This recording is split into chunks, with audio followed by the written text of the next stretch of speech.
I am driving a 1998 Nissan Silvia. Up front is a 2.0-liter turbocharged inline-4, and down below is a 5-speed manual transmission. This is a built Silvia S14, and I am so excited to share it with you today, but I'll be honest, the more legitimate reason is I'm just excited to be driving it here today. This is going to be more of a driving review than a, oh, what does this button do? No one gives a flying flip. We all know how power windows work. Let's see what a big turbo S14 does in the back roads of Phoenix, Arizona. But if you'd like to submit your own vehicle and have it reviewed here on the channel, you can head on over to my website, zackpradel.com/submit. It's a quick and easy submission form. It takes under a minute to fill out, and I come out to you.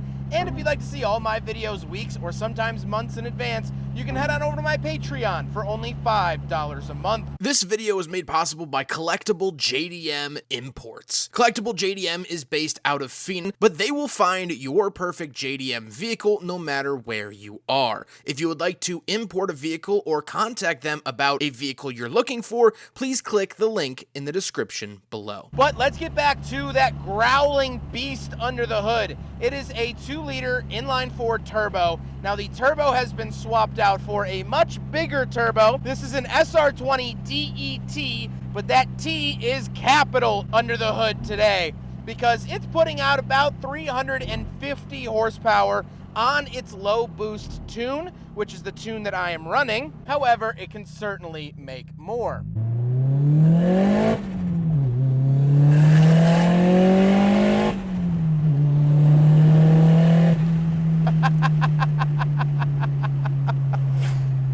Yeah, it can make a lot more.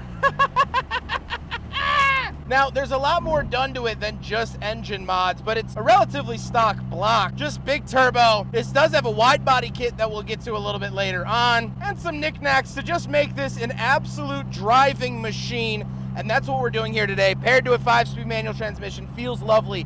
Clutch engagement is great. It does have a light flywheel, so there's a little bit more feathering that you have to do, but lovely, lovely clutch engagement. Really, really just a sidekick of all sidekicks to really help you out and manage the power in this thing. And then, of course, it is rear-wheel drive. It does have a 2-way differential as well, which it wheel hops a little bit, but not enough to set off any alarm bells. So what's it like to drive? The whole point of this video. Well, it's all up in the high rev range. It's a mix between it not making a whole lot of torque down low, the light and flywheel, and the big turbo has quite a bit of turbo lag. However, once you get up to the top, that's when you start praying. If you have a rosary, I would advise getting it out now.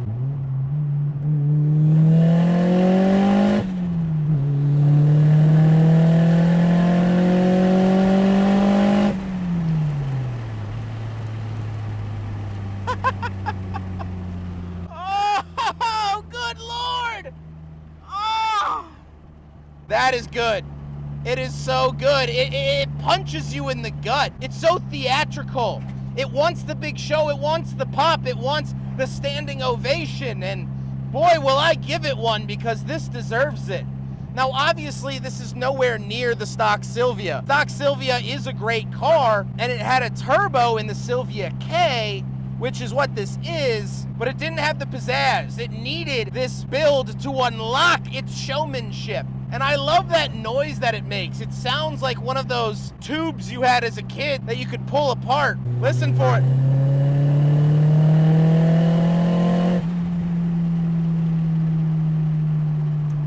Yeah, that's pretty good. However, straight line speed is not this car's only big benefit. It also handles the twisties really, really well. Now, that's a mix of things. The coilovers, the way the suspension is set up, of course. But the biggest thing, and my favorite thing, is that it's lightweight. It's a pretty light car, about 2,700 pounds. And so it has the ability to keep that momentum and keep that inertia up through the corners.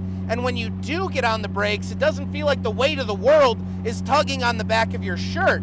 Sure, I mean, the brakes still work well, but it doesn't have this overbearing, godlike feeling when you're on the brakes.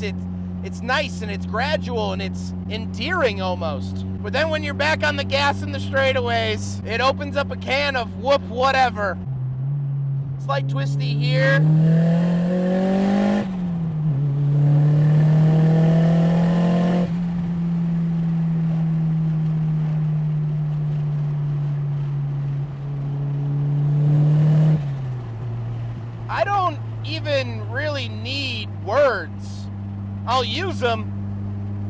But I think the car does the talking in today's video. I love my Skylines. I'll always love my Skylines.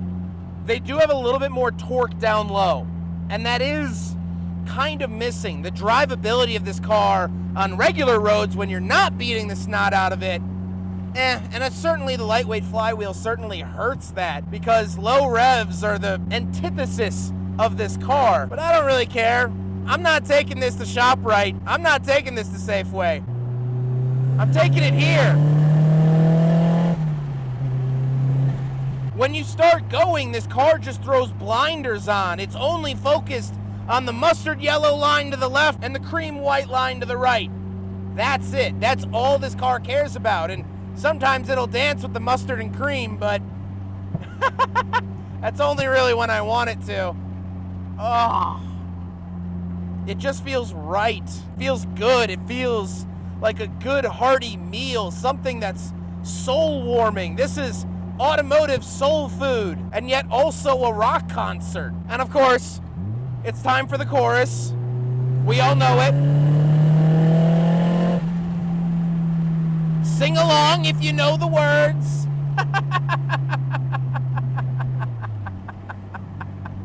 Oh boy, what a machine. Let's get some of the clerical work out of the way. Interior. I have 4 gauges in front of me. Temperature to the left, tachometer and speedometer in the center. Fuel off to the right, which I am running low on. It has a Momo aftermarket steering wheel. Off to the right, we do have a climate control vent, latch to get in and out, and our power windows down below. Moving into the center, 2 climate control vents. Our climate controls, that does have auto climate, which is very, very nice for 1998. We have an aftermarket radio, cigarette lighter, ashtray, shifter with shift pattern off to the right, power mirror switches, big cubby. No, it doesn't fit the big friggin' bottle. Stop asking. And of course, I am sitting in an aftermarket seat that is squeezing my hips like I'm doing the Macarena, but that's okay. This is a driver car and a little bit smaller driver than me, so that's to be expected. But hey, I'm not complaining. It does have back seats. Here they are.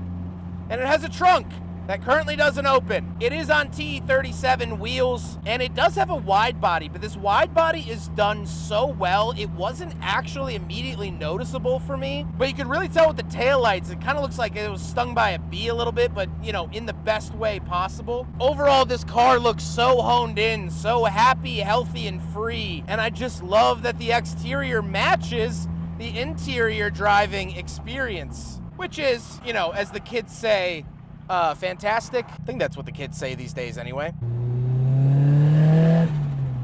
So, I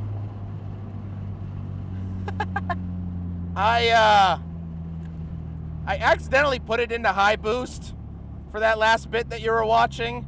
And I don't know how to take it out of high boost now. And I don't want to somehow mess with the tune. So, fortunately or unfortunately, we're just gonna have to deal with high boost. Sorry. With all of that being said, let's get these windows up and do a proper final thoughts. With all of that being said, let's get on to my final thoughts. What do I think driving not only an S14 Silvia K, but a built one that feels like it wants to rip me limb from limb in a medieval way? Well, this is great. This is absolutely wonderful. I think around 350 is, at least at my current age, I'm 28 years old right now, 350 seems to be the perfect number. It's so much fun, but the car doesn't really get away from you. You're not in danger of breaking parts every time that you bring it out. I'm not saying that you're not gonna break parts, but you know, fewer and farther between. But this is a very dedicated race car. I mean, this bucket seat is horrendously uncomfortable for me. The ride quality is not good. The two-way differential barks and snarls every time I just try to make a regular turn. Right now, I'm driving it directly into the sun. It's not comfortable. It's very noisy. It's very loud. I'm squished in here. My hips are screaming. But that's not what this car is about. It's not meant to coddle you. It's not meant to pat you on the back and go, oh, it's okay.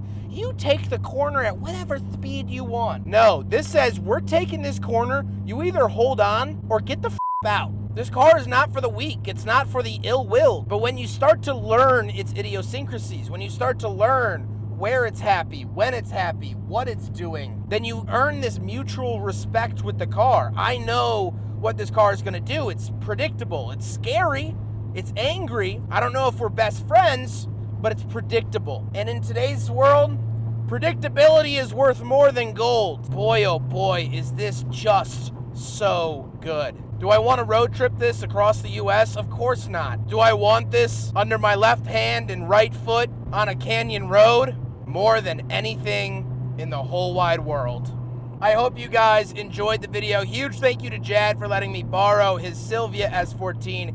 He also has an importing business, so let's hear about that. Again, I just want to say thank you to Collectible JDM for making this video possible. If you would like to source a JDM vehicle, please click the link down in the description below and make your dreams a reality. But I hope you guys enjoyed the video. I hope this video put a smile on your face, at least a little bit like it did to me, because this is going to take weeks and weeks and weeks to get over. And I'm just so appreciative of everyone that made it happen.